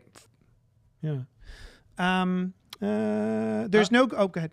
Oh no, there's some good stuff's happening in chat. Integrity 101 is not a fan of the movie. Thinks Disney made a Superman movie now and yay. It's low-hanging fruit. We like to be a little bit more introspective here. After watching Superman, it's pretty obvious which scenes the Flash were James Gunn's. The drunken hero, the bad tooth scenes, the poop jokes. Probably not, dude. I but don't know. Okay. That doesn't feel right to me. No, it felt like Superboy, not Superman. He is only 3 years on the job. So yeah, there's a lot of shit that this Superman hasn't figured out yet. I totally think that that's valid. Maybe if you wanted a little bit more, but I think emotionally it was there. Do you feel like emotionally it wasn't there? Compass? How do I say compass? Compass. Compass. JD pronouncing compass like that is sending me. Instead of compass. It's How compass. did I say it? Compass. Compass. You're pronouncing the A. Yeah. Compass. It's not wrong. Well, it's not wrong. It's just not how most people say it. How do you say it? Compass. Compass. Nope. In your head, you're doing this on purpose now? No, I swear. CUMPAS. Compass. Compass. Oh, I'm saying compass. Compass. Compass. It's compass. It's compass. Don't read it in your head. Just compass. Compass. Yeah. Got it. Sorry. You put it up your butt. Hey, compass. listen. I also say soft. I don't know where. I don't know. Suddenly he's When from did you Long become a Island. Jewish? I don't know where it Long comes Island? from, but hey, He met my mother one time, and One he started time. talking like he's from Long Island. this Superman cloth is very soft. I like to So touch it. soft. Did you Okay. get coffee today? She's in my coffee talk. She's almost done. Here we go. There's no going home again. During the movie, somewhere halfway in, I was an old man who had to be at least 80 if he was a day. What? During the movie, I saw an old man who had to be at least 80 if he was a day. He was wearing an open tweed-looking jacket and a t-shirt underneath that I couldn't see clearly, but it seemed to be a black and white hero pose of the classic 50s Superman. He stopped in the walkway for a moment, looked back at the screen for a second, and then just slowly shuffled out of the theater, looking a little confused and sad. He never came back. I wish I could convey the pressing weight I felt watching this 2-hour hyperkinetic string of Fortnite reels. It wasn't anxiety per se. It just felt like being attacked by a corporate clown monster of cute and horrible images playing out in an AI blend of fun and drama, but never getting anything right. Metaphorically speaking, every scene had the telltale extra fingers of AI. I was up and walking out before the movie had even finished its patented James Gunn rotate the camera while in motion 7G is activated via song, TM. More than anything, I wish I could have left with that old man. He could have reminisced about Kirk Allen and George Reeves, and I would have reminisced about Christopher Reeve and Brendan Routh. We'll always have the past. This DC cape shit is, once again, not for me anymore, and that's okay. I require finesse and foreplay. Gunn's Superman kicks your door open, throws you down on the couch, spreads your legs, and starts a poundin'. And I'm not about that life, fams. Jackhammer is not a virtue. This is the best worst review. That was the best bad review. Yeah. Jackhammer is not a virtue, but at this point, things are only going to get faster and faster and faster in a desperate bid to keep kids' eyes off their phones and on the big screen. Love it. It's an unwinnable race to the bottom for cinema. I love it. Insert something funny here now that I've regretfully ruined the mood. This is top 3 emails I've ever read in my life. You are wonderful, Pink. And I don't agree with everything you're saying, but goddamn do I respect how you say it. Yeah, I love that. Back in the chat, The Flash wasn't Muschietti's film. If you don't know that, got butchered like Justice. Okay, dude. It's all conjecture. Honestly, too, Gunn wasn't even a part of anything until 2 or 3 years into that film's production with 3 other producers that were like messing with it beforehand. Okay. 2 big complaints are Christopher Goodnight. My 2 biggest complaints are huge chunks of exposition between characters that should have already had these conversations, and the robots don't know the effects of the red sun or the Kryptonians' physiology. I mean, okay. That was for the audience. That's fine. That's a nitpick. On the Krypto, at the end of the movie, like when he says like she's always out looking for planets with red suns to get wasted because we can't get drunk. Yeah. Maybe the robots don't think about how to get drunk. If you have, it's fine. Yeah. Yeah. It might not be about the effects of the red sun. It might just be about how they don't know anything about alcohol, human alcohol, and how it normally affects people. Yeah. Or what it's even supposed to. She was on that planet. Yeah. He's go. It's the red sun. She wants if you guys enjoyed Superman, that's cool. Like what you like. To me, it feels like we're moving back to a Schumacher era of DC to me. That's fair. I also don't dislike Batman Forever at all. He loves Schumacher. Yeah. I think Batman and Robin is really bad, but Batman Forever is actually not. Batman Forever is not that bad. Kevin says, Pink, I respectfully disagree. We all respectfully disagree here. Christopher Goodnight. The Luthor goons don't know that Lex has been studying Superman for the last 3 years, programming Ultraman fight responses. So you have a problem with just organic... Hold on. Integrity says we're getting triggered or something. I'll leave you alone. We're not triggered. Oh, no, dude. This is cool. No, this is wonderful. We're just responding. Yeah, but also that's a weird... It's a weird, like, self-respective thing. I don't know enough about the behind the scenes of The Flash and who directs what to make any sort of it's conjecture or statement. Also, not a giant fan. Sorry, I get triggered. I might as well give it to you. I get triggered when we talk about ad hominems of something else in relation to what we're actually talking about. Mm-hmm. Who made The Flash and all that bullshit has very little to do with the things you do or do not like about this movie in regards to them being separate universes and half done by someone else back and forth. But if that's a part of the reason why you don't like it, great. Yeah. But I just don't know if it's incredibly relevant to this. Well, I think he's just comparing, the James Gunn of this movie and what he feels didn't work about The Flash and sort of like foist that onto James Gunn. Sure, but it's a full-on assertion that that's James Gunn's fault and those are all his things and that's... Yeah. No idea. None of us have any idea if that's even remotely true. Yeah.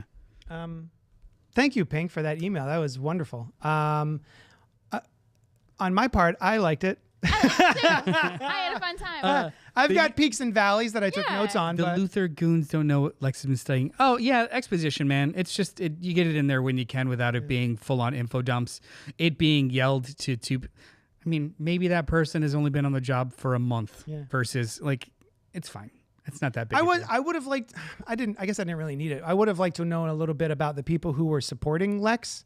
They were all like cheering and excited and doing the job. And I guess they just don't like Superman. They feel like he's an immigrant. There's so many real world things like that right now that make that wildly believable. Yeah. No, not that it's not believable. I just would have liked a little bit more about them. Oh, yeah. Any conversation between them, you know what I mean? Yeah. Yeah. To reiterate, I love Peacemaker, says Pink. Super curious to check out Doom Patrol. Doom Patrol's a weird kind of I heard it's one. good, but I didn't last Yeah. too long on it. So I took some notes. David Cornsweat, I think, embodies exactly what I would want Superman to be. You don't think that there was a character. You said there's no characters in this movie, Pink. You didn't like Cornsweat as Superman? Or Brosnahan as Lois Lane. I thought they were great together. I really liked that she was taking him to task for decisions. Yeah, that whole interview scene. I love it. Scene was really tense. Yeah, and the fact that they've only been together for 3 months and they're still doing this back and forth and growing pains of their relationship. I really liked watching that. We don't usually get to see a lot of that in Superman media. Yeah, you only get courting or fully together. Or you don't we're get just to see in that. love forever. It's that squishiness at around 60 to 90 days where do we go further or you're testing me off a little bit. You're testing each other. Yeah. I like that a lot. I love them together. And so David Cornsweat, and I hate to bring it up with regard to Cavill. I think Cavill could have been a wonderful Superman, but the characteristics of that version didn't feel like Superman to me because I have a very low bar of what I think at the very base Superman should be. Christopher Reeve.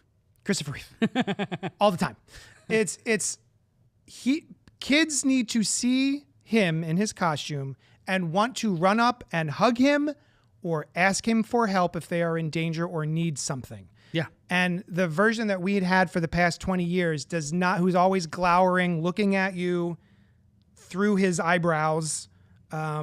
Everyone exploded around him and he just shrugged. Yeah. Do you remember that? Yeah. He just sort of. He doesn't shrug. He's very still. Well, he does one of these like stoic. That shouldn't have happened. Yeah. Like, bro. Yeah.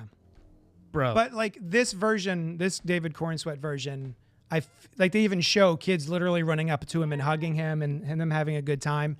Yeah, he feels like Superman to me. In the interview scene, the part in the trailer, like people were going to die. Like he's radically present. I make choices based off of people not dying, not the geopolitical ramifications or how I'm perceived in the public. Like this, and that was revelatory. I think the casting was great. I really enjoyed all the casting choices. I wasn't sure about Nicholas Hoult, even though I do love him ever since Skins. But I was like, I don't know how to feel. And then by the end of the movie, he's just such a petty piece of shit that I kind of love him. I was so excited to see him in this role. Yeah. And I was, I thought he did great. I was, sorry.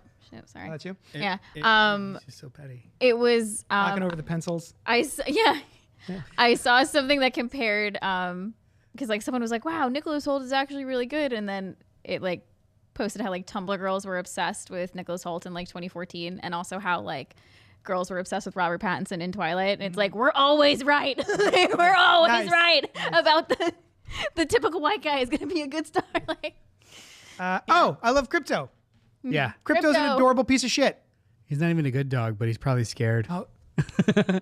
He's a dog. Yeah, and he's not even a really good one, but he's all alone and probably scared. And I literally was like, well, that's just it. Like that. I'm going to go turn myself in because hopefully maybe they'll lead me to where this poor dog is. Yeah. That's cool. I didn't know you had a dog. It's more of a foster situation.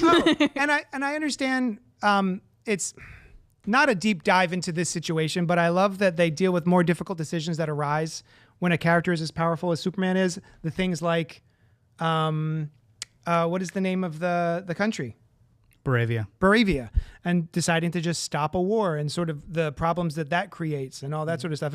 It's a very surface level look at that, but I love that we at least had that. You know, I think we could have done more with it, but I would have, and not just like Lex was behind it the whole time.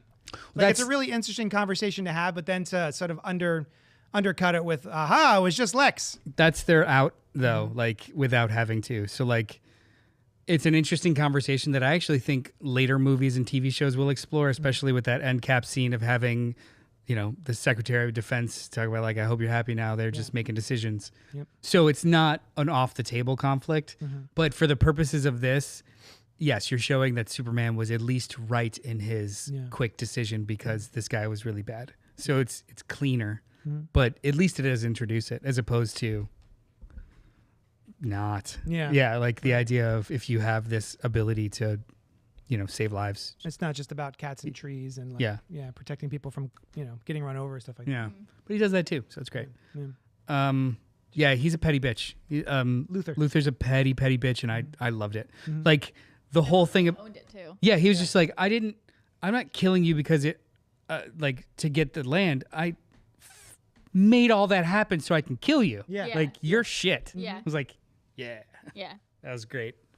And it's always a land grab.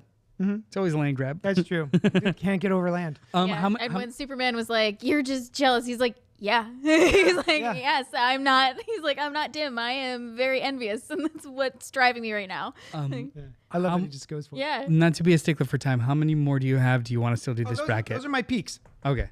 Those are like some really good things that I liked. I don't know if you had any favorites. I mean, we kind of touched on them all. I think the movie's wonderful, and everyone should give it a shot. It's not a perfect movie, but I feel like it's one of the more positive movie-going experiences I've had in a while. I do have a couple negatives. Well, can we get through them kind of quick? Real quick. I want to do the bracket. It's already all right, we're going to do the 9:20. bracket. Reminds me of Joss Whedon made-for-TV movies at times.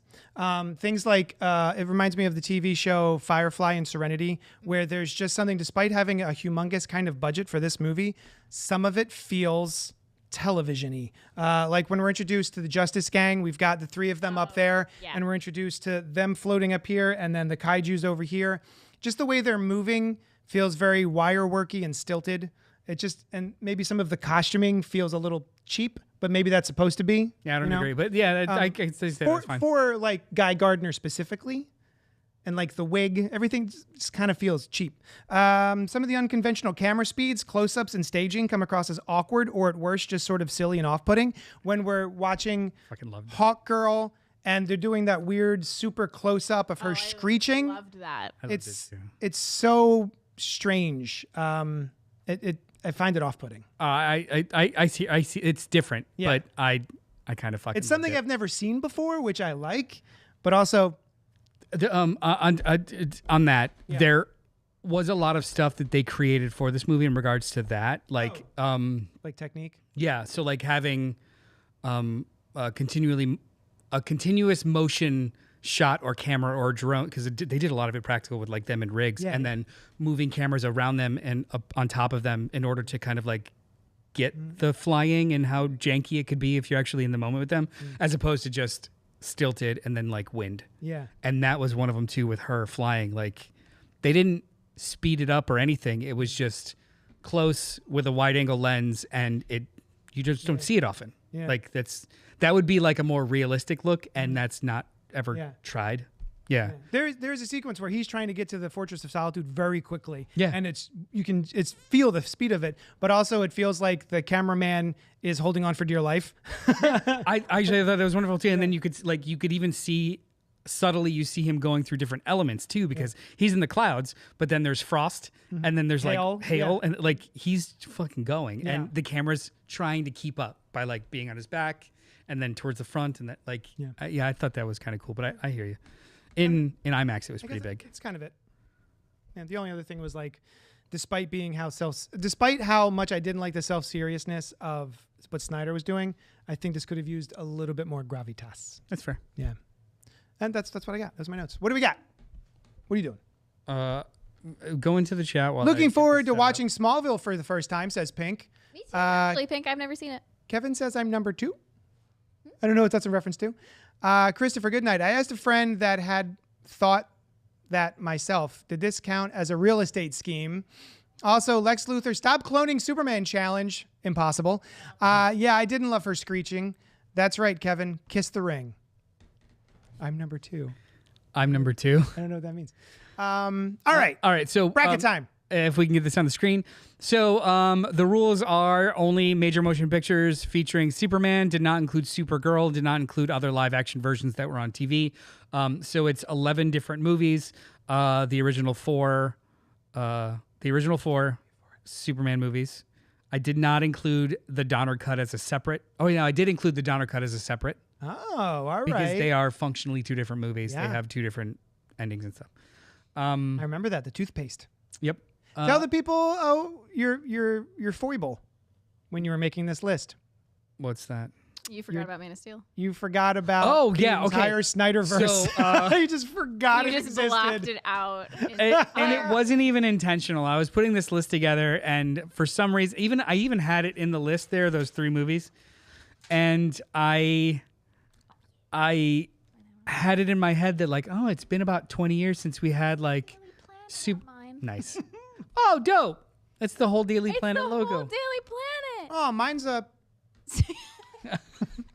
I'm so upset with this bit, but it's so funny. In the moment, But I I don't genuinely forgot that the Man of Steel movies existed. For some reason in my head, it was just like, oh, it's been almost 20 years since we had a Superman movie in theaters. Nope. But there was a whole 10 years in between, 2013 to 2021. When was Zack Snyder's Justice League? I don't remember. Does that it's count? it's like 2017. Here somewhere. Is that a Superman movie? Do we count? Yeah, it's counted. It's here. It's here. It's in Okay, there. great. Let's get on it. Okay, so first, because it was an odd number, there's some that were immediately second and first seed.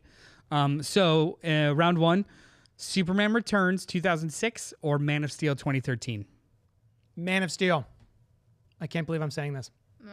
Man of Steel. Why are you not? We're We're getting the spinny wheel. Oh, here we go. Man of Steel for me, baby. What about you? Same. All right. Sorry, Well, then I guess it doesn't matter. What's it yours? matters. I would use. You doing Superman Returns? I haven't seen a lot of I'm Superman doing movies, as I've said before. Man Superman of Steel is Returns soon. for the first half. Yeah. The first half is better than Man of Steel altogether for me, personally. So that's fine. So yeah, verify the winner. Man of Steel moves on. Move on. Kevin says, I was now years old when I realized this was a land deal. Fuck. For some reason, we are getting XP now for our comments, and I am number 1 currently, and Kevin is number 2. Oh. I saw something up there that we got like 100 comments, which is pretty fucking cool. You just have to comment more, says Christopher. Keep commenting. Keep commenting. Why is it not moving over? What's happening? It's not moving The over. bracket isn't. Pink Apocalypse says, Superman 78, Superman 2 Donner Cut, Superman Returns. That's it. There we go. Still on round 1. BVS Dawn of Justice, or Justice League 2017, which The Justice League? referred to as Justice League. BVS. Yeah. I'm actually going with Justice League. Whoa. I'm going Batman vs Superman. It's got, Batman versus Superman has the fight between Batman and Superman, which is dumb as hell and should never have happened in the way that it happened, but good fight. And then it also has one of the best Batman action sequences I've ever seen. I will in the not warehouse. vote for that movie because it thinks that you are stupid by having the most convoluted piece of shit plot in both versions of like all of these things have to happen on top of each other, and these people all have to be dumb to very specific things in order to do this on the time that like no, the movie is absolutely ignorant, and I will not vote for it for that reason. Whereas Justice League is linear and boring, but it at least isn't fucking ignorant. So that's my vote. That bothers me. I mean, it doesn't bother me, but it's like No. bad competently beats cool looking stupidly. Well, that wasn't the case when you voted for Krypto 2 against Carrie. It wasn't. And I'm still Pink upset about it. Apocalypse. Wasn't at all. You have my permission to stop thinking and start vaping. Vape it up. Whoop, whoop. Superman 4, The Quest for Peace, or Superman 2, theatrical cut. 2. I agree with that. 2. Yeah, 2. Two. Although I love the idea of Superman being like, I'm going to get rid of all the nukes. Suck a butt. I remember. Even butts today. Oh, It's not sorry. I today. didn't even think of it. It's It's not just today. It's not just today. Round two. no, I like it. Round Keep it up. 2. Superman 2025 or Man of Steel. Oh, Superman 2025. Yeah. I think we're all in agreement. He just went 1, 2, 3. You're like, you better. I'm voting for I would have everybody. been shocked if you were just like, well, Man of Steel. Man of You Steel. know what? Actually. Superman 3 with Richard Pryor and Robot Lady, or Zack Snyder's Justice League. The 4-hour flat screen HBO Max original. I'm going to vote for Superman 3 personally, I'm struggling. because this was, it was Superman 3 is technically, so doofy. it's doofy. Huh? Let me, Go ahead. there's the Superman against Superman fight. Oh, you know what? I forgot. Justice- Yes, yeah. that. My favorite scene in all the Superman movies is Superman Throwing versus tires and the like, fucking peanuts at the mirror at the bar. Give me that. Give me that. Superman 3. Zack Snyder's Justice League is technically better than the Justice League, but Yeah. it's barely a movie that goes nowhere and also thinks you're stupid. Like watching the whole ending was terrible. Watching what was his name? Victor Cyborg like go into cyberspace for 10 minutes was the dumbest thing I've ever seen in my entire I life. did like that. It focuses a lot. I feel like it gave him a lot. But it was character. yes. Cyborg. There was way more movie with him in it, and he was great. But like the whole idea of like seeing Wall Street as a bull and then like making money grow over here, I was like, this is so bad. Yeah. Like this is But also, I think bad there's that a lot thinks of- it's gravitas. I think there's a lot of fun in the Justice League with watching the characters interact. I enjoyed a lot of that. Yeah. But I mean, you're not wrong. But I'm still going to go Superman 3 because I love evil Superman versus nice Superman. Even though it makes no goddamn sense. Do you want to go with Justice League? No, I don't. Oh, I'm so sorry. I've never made it through Zack Schneider's Justice League. Call them out, Alice. it's a lot of movie. It was about the Creepshow too. Oh, what about Krypto? Oh, We because he picked was saying Creepshow 2. I love what Creepshow I too. just already forget what one you voted I for. voted Creepshow 2 over Carrie. Well, no, but like just now, why did I bring that up? Oh, I brought it up because you were like, "Oh, bad is better than the mid." I was like, "Oh, Yeah. what about Creepshow 2 versus Yeah, Carrie?" yeah, yeah. Shut up. Never gonna get over that. I'm still like, And you're right to. You're right to never Superman get over it. 1978 or Dawn of Justice. Superman 1978 against most other Yeah. movies Yeah. is going to win for me. hey, give me my vote there. Yeah, thank you. The bar scene alone is worth it.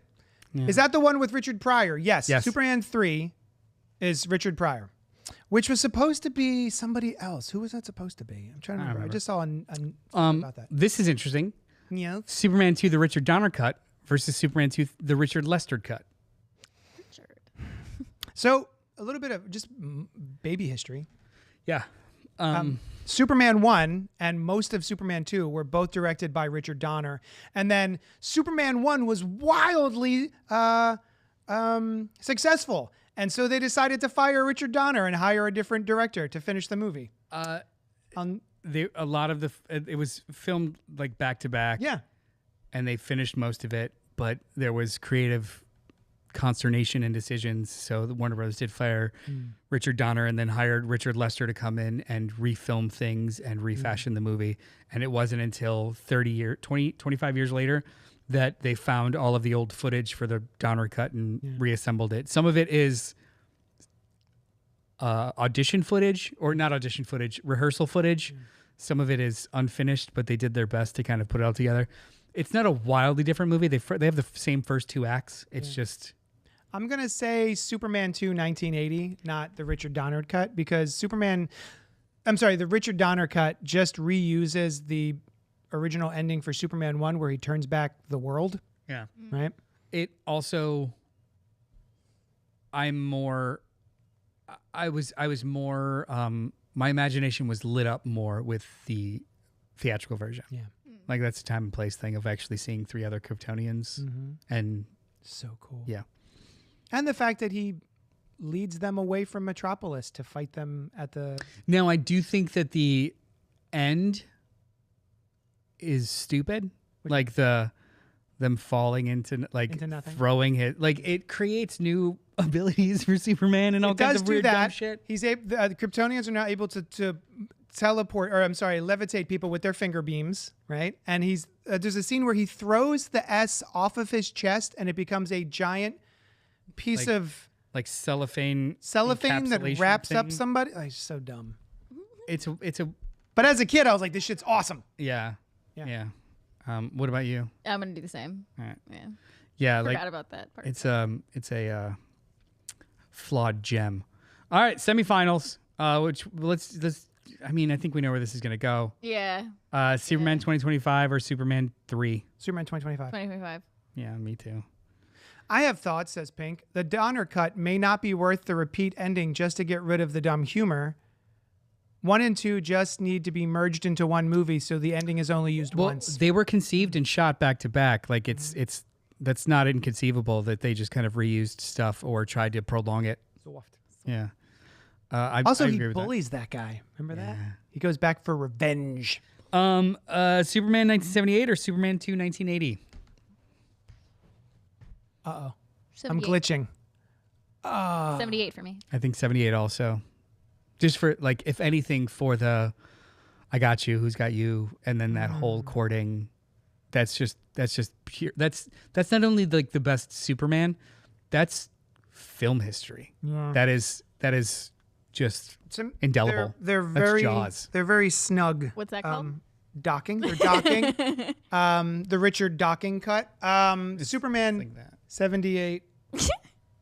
No, it's like one thumb. Oh, boop. Doc. There we go. Superman 78 for me as well.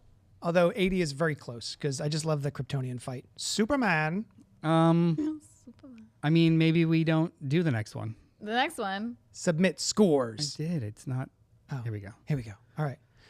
Whoop. Oh, We know Oh. where this is gonna go. I wonder how it's going to go. Yeah. Superman 2025 or Superman 1978. Even if these were even in every single way possible, 78 gets the curve for just being first. Yep. yeah. Yep. I believed the man could fly. I was tempted to say 25 just for the rage bait, but Yeah. Rage bait. I'll do it. Rage bait. Rage bait. I'll do it. Wait, You know alright, what? we'll do- James Gunn can teach Richard Donner a thing or two. Don't- Rest in piss. Oh my Rest- God. I don't even think Oh, he's no. dead. Is he dead? Damn. Is Richard Donner dead? I- Well, he should be. Making Damn. shit like this. Damn. Rage bait this bitch.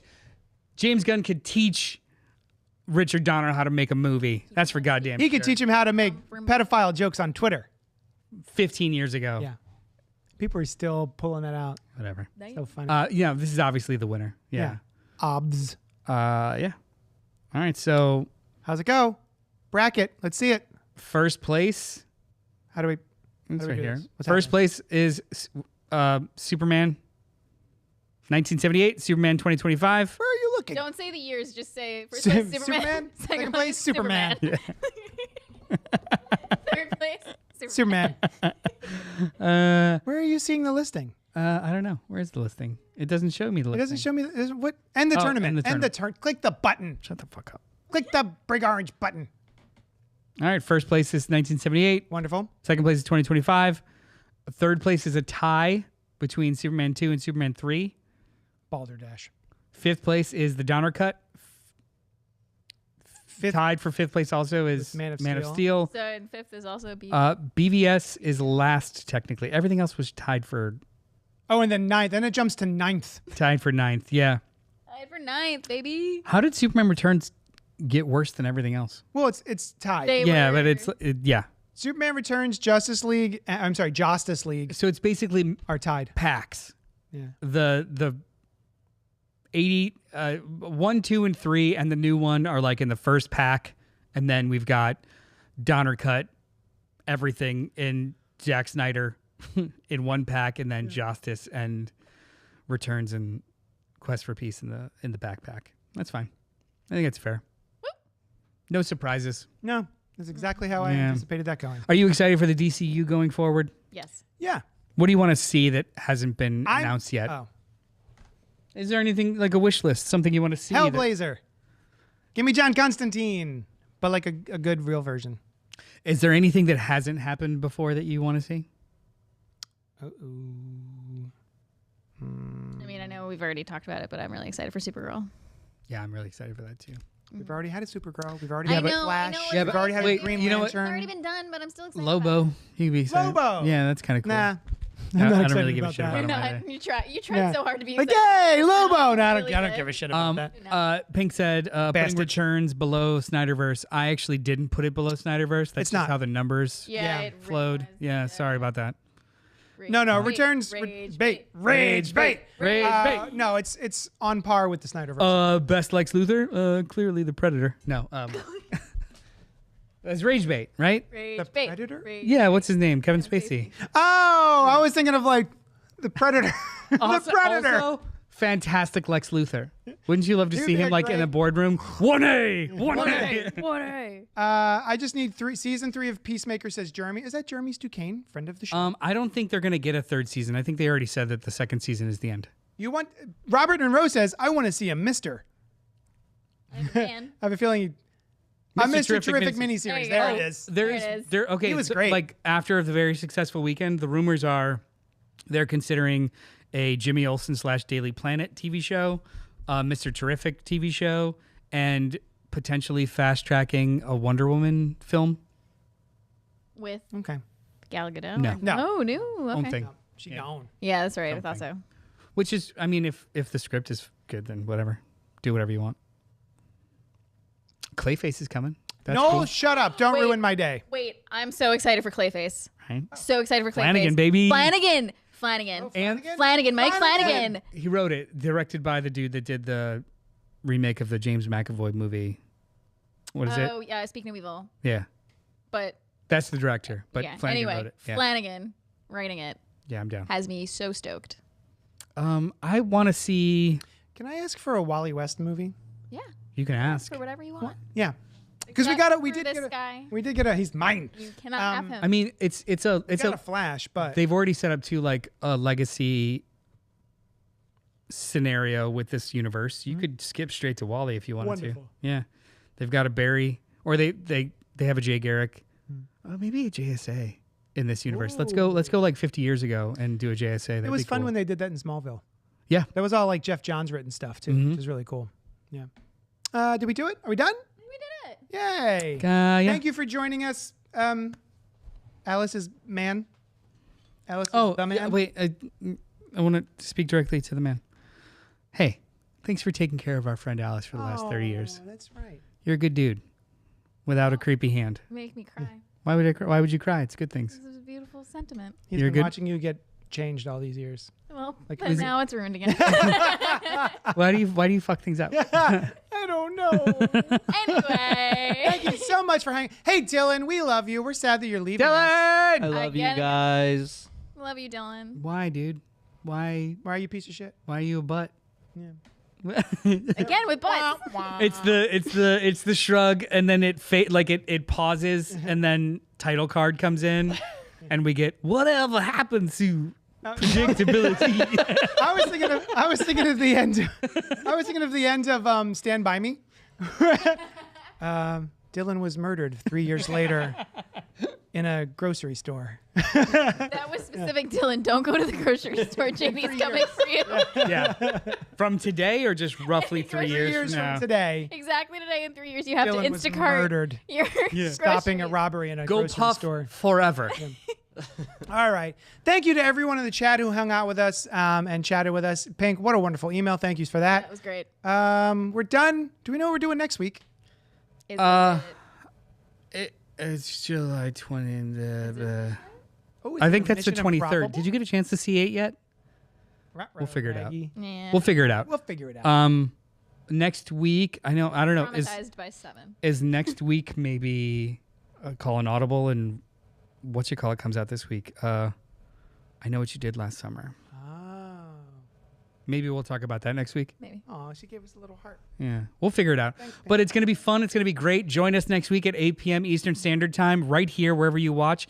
Like, comment, subscribe. Send us emails, cultpopgo@gmail.com. Join us for Fresh Floppies just Thursday mornings. Hang out, watch. Those are inside the morgue. Well, not us. They're not there. But Yeah, I'm don't there. join us there. Because we've never been invited. What? I'm fucking with you. I don't Ever care. been Yeah. Inside of a morgue? No, but I've been You've never I've been invited us to a morgue. Yeah, I was talking. First of all. I was talking about your place of business. Yeah. I was not talking about the podcast. Yeah. I just want to get in one of those tubes. I don't. What are they called? Dude. I just the want cooler to. drawers?